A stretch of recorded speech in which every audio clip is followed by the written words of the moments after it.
Graphics design and development should really go hand in hand. They're really two sides of the same coin. But in real settings, it doesn't happen. It's simply that when you've got a design and you want to develop it out, it's really hard to get it to look exactly the same. This is something I didn't used to understand. I used to do a lot of graphics. I used to do little site templates, maybe designs with UI in Photoshop or Sketch or whatever was around that time. And what I was wondering was why whenever I passed it off to a developer, it really never came back looking the same way that I had designed it in Photoshop. And this really ground my gears because I was really frustrated because I just wanted a design to look exactly the same.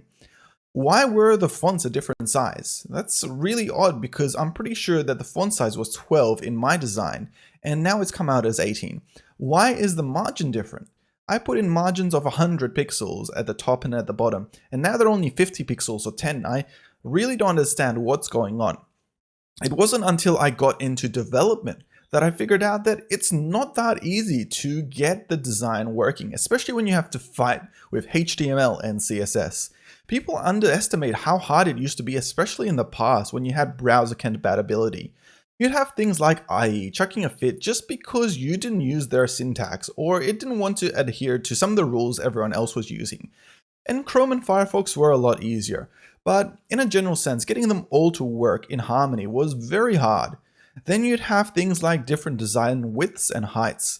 A lot of the times there wasn't as much responsive design in the past, and doing that to make sure that your website works on, say, the tablet, the laptop, the desktop, and even a mobile phone was really hard too. There's a lot more out there now, such as media queries that let us do this a lot easier. And hopefully this makes it so that designers these days can pass off designs to their developers and make sure that they create different viewports so that those get created. But in the past, designers didn't do this. They would just create one desktop design and expect the developer to somehow figure out how it should work on all the types of devices.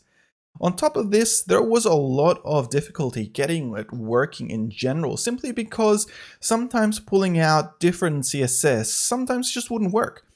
Anyway, after this, I did more development. I learned how to use HTML and CSS, and I started making sure that I can create one-to-one conversions of a design to development. And doing it right and perfect takes a lot of time. It's, like I said, it's not easy. But now, when I look at other developers that create a design like this, I can really appreciate how much effort it goes into that. I'm sure that a designer really appreciates it too, because they have an image in mind, and if you don't follow those rules, they're going to get upset. They're going to question why that didn't happen. But at the same time, I think it would be really good if designers were able to jump in and learn some HTML and CSS.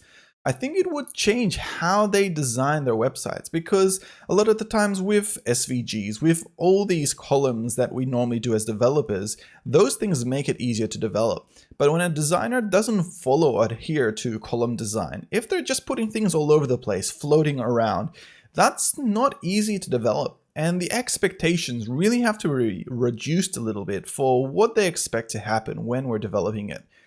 If a designer understands how programming normally works, you'll find they design much better websites that are easy to make responsive.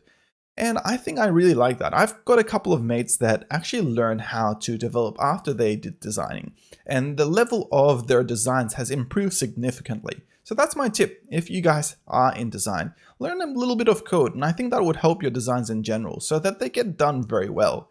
But if you are creating designs which are really out of this world, then don't have high expectations that they're going to be created and replicated exactly as is, because that's going to take a lot of time and a lot of effort. And a lot of the times in our busy schedules and days, we don't have the time to build that out. We don't even have the budget. A lot of clients don't want to spend that much money to create a system like that, and they'd rather a system that just works. Anyway, these are my thoughts on design and developers and how they sync up when they're trying to replicate a design into dev. What are your thoughts? Have you had some designs that essentially just weren't made properly, or have you had some development that you had to do on designs which were just really difficult to battle with? Let me know. Otherwise, thanks for watching. My name's Adrian. I do videos around design and development, so if you haven't already, hit like and subscribe, and I'll see you in the next one. Thanks.